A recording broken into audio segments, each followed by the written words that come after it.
El cielo de Chihuahua todavía estaba denso por la oscuridad de la noche cuando comenzó la operación.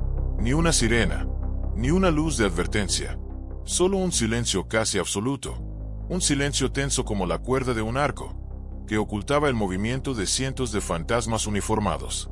Eran los soldados de la Guardia Nacional, los investigadores de élite de la Agencia Estatal de Investigación, y los aguerridos agentes de la Fiscalía General del Estado, FG. Durante semanas, habían vivido en las sombras, respirando al mismo ritmo que el enemigo, tejiendo una red invisible con fragmentos de inteligencia. Y esa noche, esa red se cerraría. 6 ubicaciones, 6 objetivos de máxima importancia, 6 lanzas apuntando simultáneamente al corazón de un tumor maligno que había hecho metástasis por todo el cuerpo de la economía de Chihuahua. La organización criminal Los Cabrera, un brutal brazo ejecutor del megacártel de Sinaloa. La orden se había emitido desde el centro de mando, una sala sofocante por la tensión y el olor a café quemado. Cada equipo de asalto, apoyado por la información de análisis de riesgos de la Secretaría de la Defensa Nacional, Sedena, se movía como fantasmas por las calles desiertas, cada paso una nota en una sinfonía de destrucción controlada. El objetivo número 1, la guarida de Gerardo N., alias el 3, el hombre conocido como el brazo derecho, el cerebro táctico de toda la organización. La sólida puerta de roble se hizo añicos bajo la fuerza de un ariete especializado. Antes de que el estruendo se disipara en el aire, los agentes ya habían irrumpido en el interior. Gerardo el 3, quien apenas unas horas antes ordenaba extorsiones y el comercio de la muerte, fue sometido mientras aún estaba somnoliento, su rostro un lienzo de asombro y terror. Al mismo tiempo, en toda la ciudad, otras 5 puertas eran derribadas. Rodolfo N., Martín Eduardo N., Miquel Evodio N., Francisco Javier N. y Orlando N., engranajes cruciales en la maquinaria criminal, fueron arrancados uno a uno de su inframundo, poniendo fin a su reinado de terror no con un tiroteo épico, sino con el frío chasquido de las esposas. No se disparó un solo tiro. No se derramó ni una gota de sangre inocente. No fue suerte. Fue la perfección de un plan pulido hasta el más mínimo detalle. Cuando el primer amanecer de un nuevo día comenzó a despuntar en el horizonte de Chihuahua, no solo trajo luz, sino también un mensaje de acero. La pesadilla había llegado a su fin. La guadaña de la justicia, después de meses de ser afilada en secreto, finalmente había caído. El cielo de Chihuahua todavía estaba denso por la oscuridad de la noche cuando comenzó la operación. Ni una sirena, ni una luz de advertencia.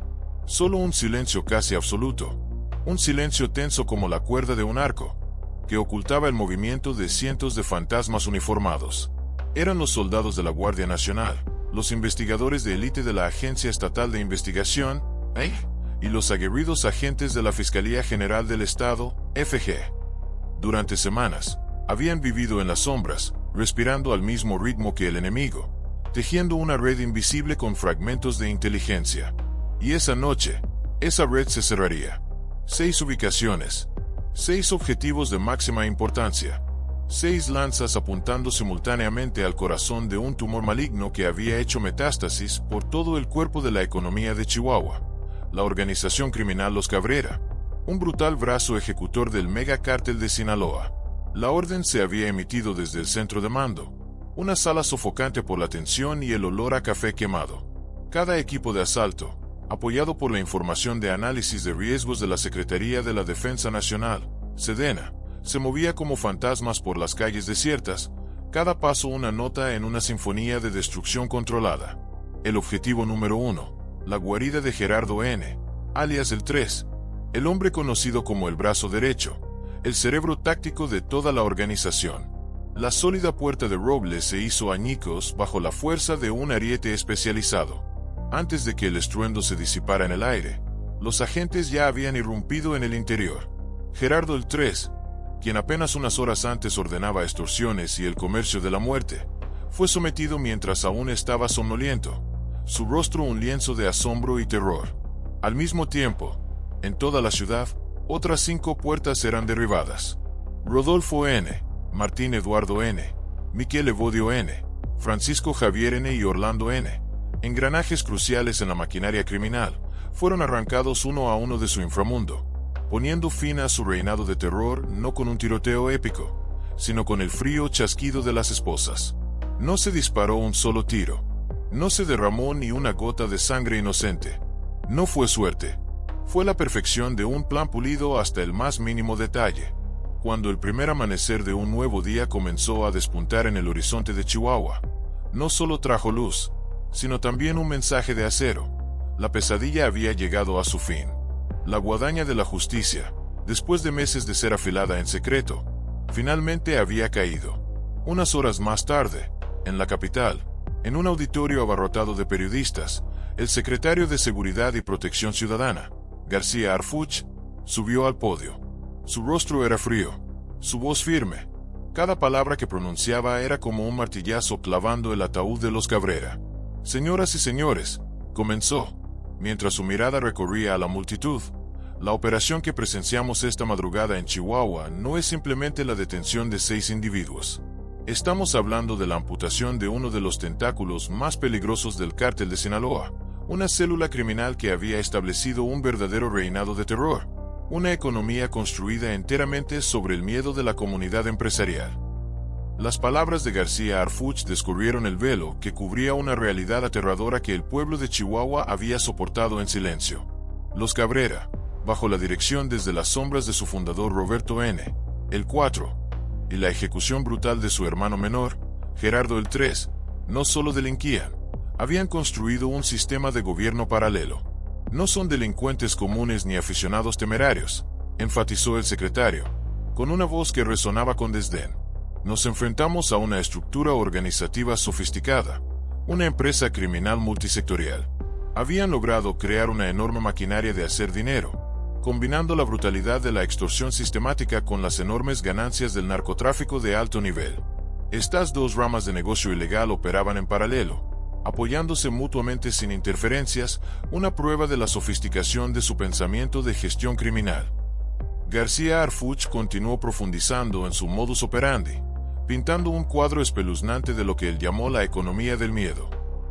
El objetivo de los Cabrera era el torrente sanguíneo de la ciudad, los comerciantes, los restauranteros, los empresarios del transporte, los dueños de bares y centros de entretenimiento.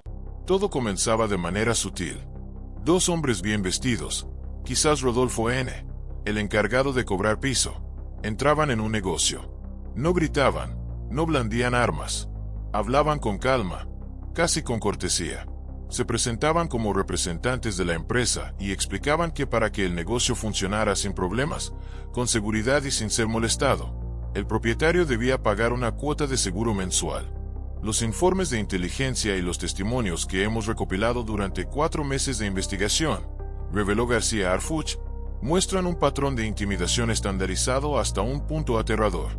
Estas tarifas, o cuotas, oscilaban entre 5.000 y 50.000 pesos mensuales, aproximadamente de 250 a 2.500 dólares estadounidenses, dependiendo del tamaño, la ubicación y los ingresos estimados del negocio.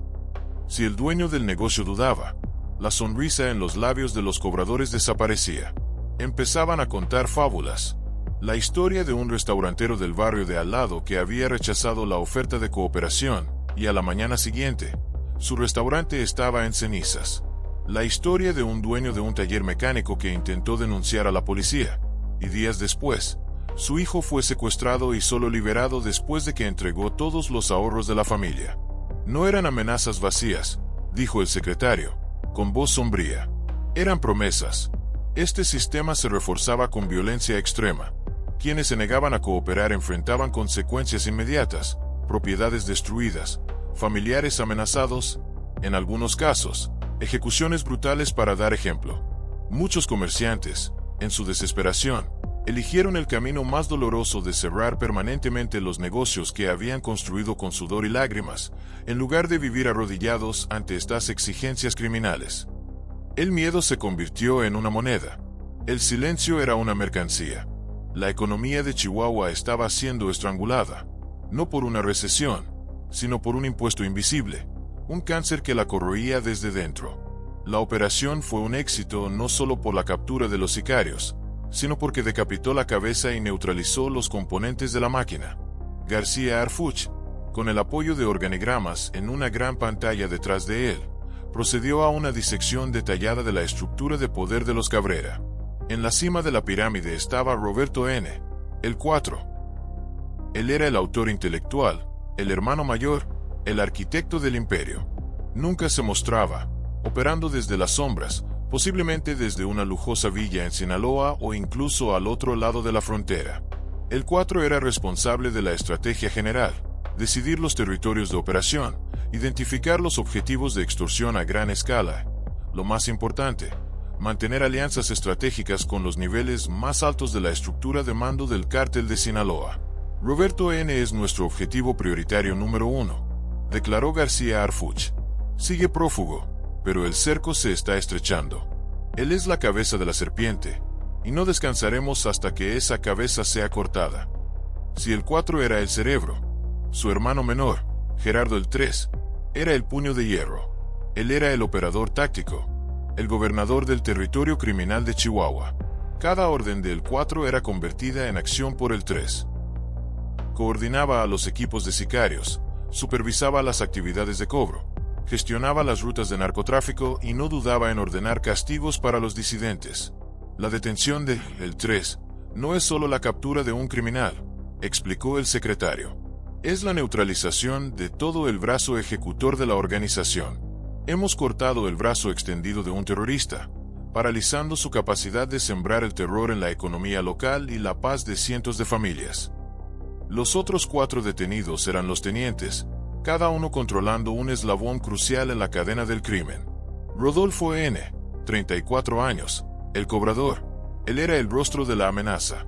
Él y su equipo eran responsables de acercarse a los negocios, presentar las demandas económicas y asegurar que el flujo de dinero hacia la organización fuera constante. Era quien convertía el miedo en ganancias. Martín Eduardo N., 28 años, el director de logística de la muerte, coordinaba el transporte y la distribución de drogas dentro del territorio, desde recibir la mercancía de los proveedores de Sinaloa, camuflarla, ocultarla en vehículos especialmente modificados, hasta distribuirla a las redes de menudeo. Todo estaba bajo el control de Martín. Los 2 vehículos incautados en la operación eran sus herramientas de trabajo. Miquel Evodio N., 31 años, el director de seguridad y comunicaciones. En un mundo donde la información es vital, el papel de Miquel era crucial. Era responsable de mantener una red de comunicación segura entre los miembros, utilizando radios de largo alcance y teléfonos encriptados. También era los ojos y oídos de la organización, alerta a la presencia de la policía y de cárteles rivales. Francisco Javier N., 26 años, el armero, era el guardián del arsenal, asegurando que los equipos de ejecución estuvieran siempre equipados con las herramientas necesarias para hacer cumplir la voluntad del 3. Desde pistolas prácticas para asesinatos rápidos hasta un rifle de asalto capaz de perforar blindaje, todo pasaba por las manos de Francisco. Orlando N., 29 años, el diplomático criminal. Él era el enlace, el contacto directo con los proveedores de droga y otros nexos del cártel madre de Sinaloa. Aseguraba que el flujo de mercancía, cocaína y metanfetamina, nunca se interrumpiera y que las relaciones con la central se mantuvieran siempre en buenos términos. García Harfuch señaló una foto en la pantalla, enumerando lo que había sido incautado. La lista no era solo evidencia, era una declaración de la capacidad de combate de los Cabrera. 5 pistolas, de varios calibres, flexibles para operaciones que iban desde la intimidación hasta el asesinato. Un rifle de asalto, un arma de grado militar, símbolo de su disposición a enfrentarse directamente con las fuerzas del orden. 146 cartuchos de varios tipos, incluyendo 54 cartuchos de gran calibre y alto poder de penetración, y 92 cartuchos calibre 22, suficiente para iniciar una pequeña guerra en las calles. 2 vehículos, especialmente modificados para ocultar drogas y armas, eran las bestias de carga del imperio criminal. Una gran cantidad de cocaína y metanfetamina, empaquetada y lista para su distribución, demostrando la escala de la operación.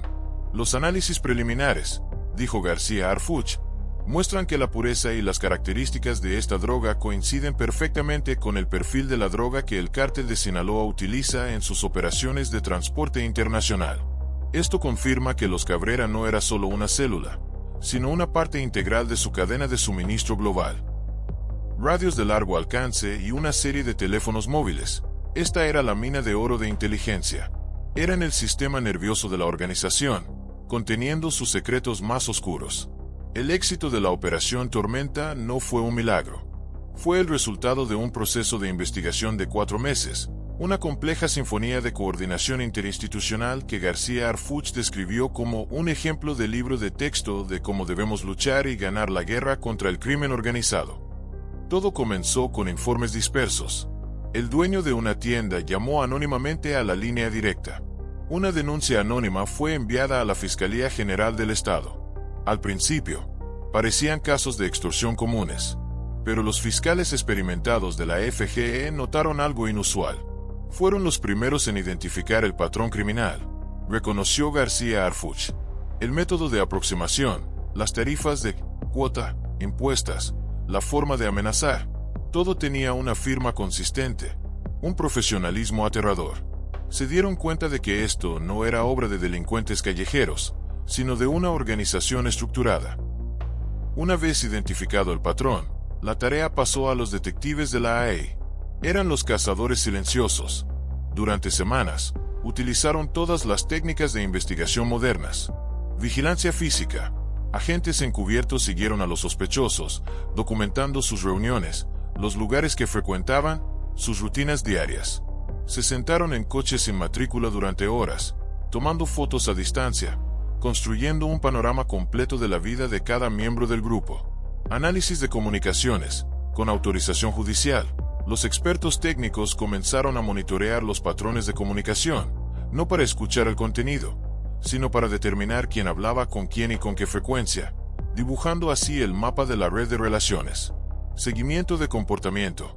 El trabajo de la AEI fue fundamental, declaró el secretario. Fueron sus investigadores quienes descubrieron el vínculo de sangre y crimen entre Gerardo, el 3, y Roberto, el 4. Mapearon la red de colaboradores, identificaron el papel específico de cada uno y convirtieron a fantasmas anónimos en objetivos tangibles. Mientras la AEI recopilaba inteligencia, los abogados y fiscales de la Fiscalía de Operaciones Estratégicas trabajaban en paralelo para asegurar que todo fuera legal. Eran los arquitectos legales de la operación. Solicitaron órdenes de vigilancia, órdenes de cateo y prepararon los expedientes del caso. Su meticuloso trabajo fue el escudo que protegió la operación, enfatizó García Harfuch. Sin ellos, podríamos haber capturado a estos criminales, pero correríamos el riesgo de tener que liberarlos por fallas procesales. Se aseguraron de que cada pieza de evidencia que recolectamos fuera un ladrillo sólido en el muro de la prisión para estos individuos. Cuando el panorama de inteligencia estaba claro y el marco legal era sólido, la Secretaría de la Defensa Nacional entró en escena. Los analistas militares de la Sedena evaluaron la capacidad de combate de los Cabrera basándose en el tipo de armas que podrían poseer y las tácticas que podrían usar. Analizaron los planos de las casas, las posibles rutas de escape y construyeron un plan de captura detallado para maximizar el factor sorpresa y minimizar el riesgo a cero tanto para las fuerzas participantes como para los civiles. El análisis de la Sedena nos permitió prepararnos para una guerra que podría haber ocurrido, para que luego pudiéramos terminarla sin tener que luchar, dijo el secretario. Y finalmente, la Guardia Nacional, armada con inteligencia, un plan táctico y respaldo legal, asestó el golpe decisivo. 6 equipos de asalto, operando con la precisión de un reloj suizo, atacaron simultáneamente las 6 ubicaciones. Ejecutaron la misión a la perfección, elogió García Harfuch. Detener a 6 objetivos peligrosos sin disparar un solo tiro no es una hazaña menor. Es la definición de una operación exitosa, un testimonio de su profesionalismo y valentía. La detención de los 6 miembros de los Cabrera no fue el final. Fue el comienzo de una nueva fase, una fase de explotación de información y persecución hasta el final. Los teléfonos móviles y radios incautados están siendo analizados por los mejores expertos de la Fiscalía General de la República y el Centro Nacional de Inteligencia, CNE. García Harfuch los describió como una mina de oro de información. No solo estamos encontrando pruebas que fortalecen el caso contra los 6 detenidos, reveló, con una mirada gélida en sus ojos. Estamos desenterrando todo el sistema nervioso del cártel de Sinaloa en la región fronteriza.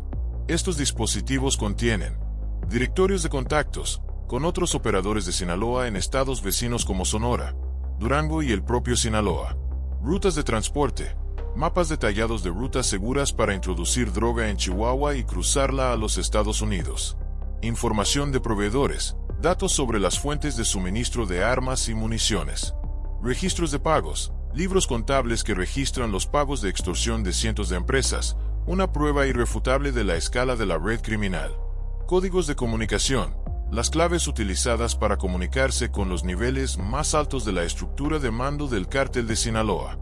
Esta información nos está proporcionando un mapa del tesoro para futuras operaciones.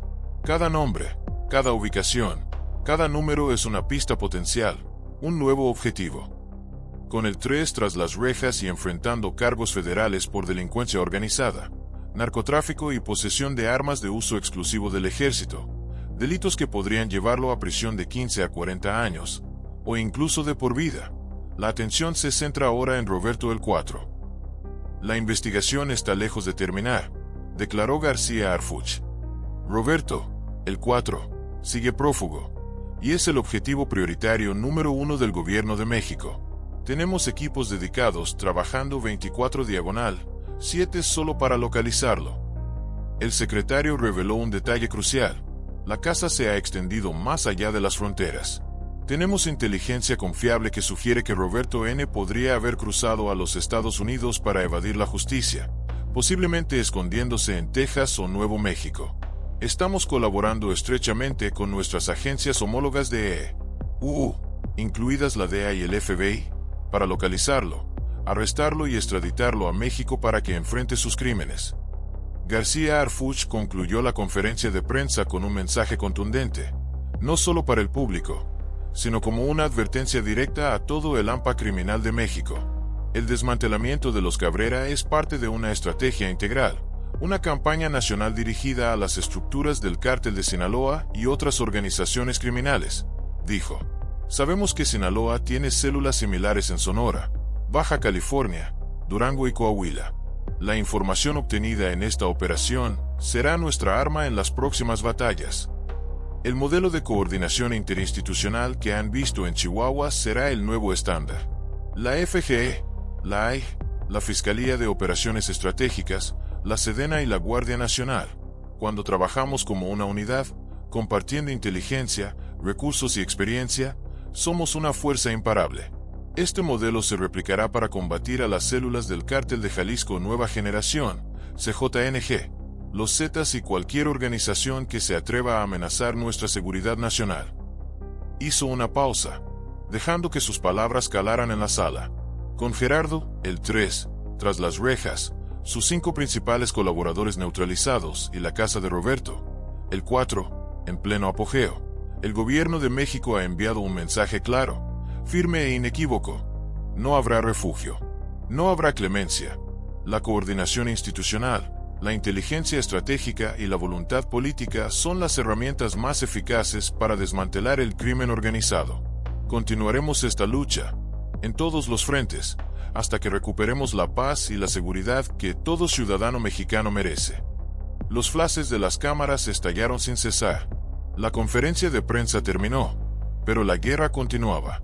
En las salas de análisis, los expertos seguían descifrando los secretos de los dispositivos electrónicos. En las zonas fronterizas, los equipos de reconocimiento seguían buscando al fantasma de El 4. La Operación Tormenta en Chihuahua no fue el capítulo final, sino solo el prólogo de una confrontación más brutal, una guerra en la que la justicia ha demostrado que no solo tiene ojos, sino también una guadaña muy afilada.